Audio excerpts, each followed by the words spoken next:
ছেলেদের মেয়েদের উপরে বদ্দোয়া, বাপ মায়ের বদ্দোয়া একেবারে বিদ্যুৎ কারেন্টের মতো লেগে যাবে। খুব সাবধান। এখন ছেলে বাপকে মেরেছে, তো এখন বাপে বলছে তোকে ত্যায্য পুত্র করলাম, তোকে ত্যায্য পুত্র করলাম, তোকে ত্যায্য পুত্র করলাম। শতবার যদি বাপ বলে যে তোকে ত্যায্য পুত্র করলাম, তো এই কথার কোনোই দাম নাই। বাপ মরলেই ছেলে জমি ভাগ করে নেবে, মানে এই ত্যায্য পুত্র বাক্যের কোনো দাম নাই।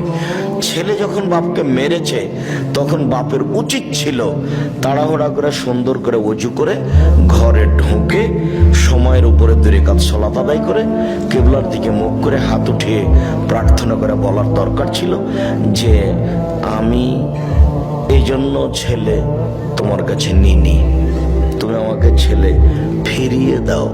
ছেলে আমাকে মারবে কেন? ছেলে আমাকে সম্মান করবে। আমার ছেলে ভুল করেছে, তুমি আমার ছেলেকে ভালো করে দাও, আর যেন আমাকে কোনোদিন না মারে।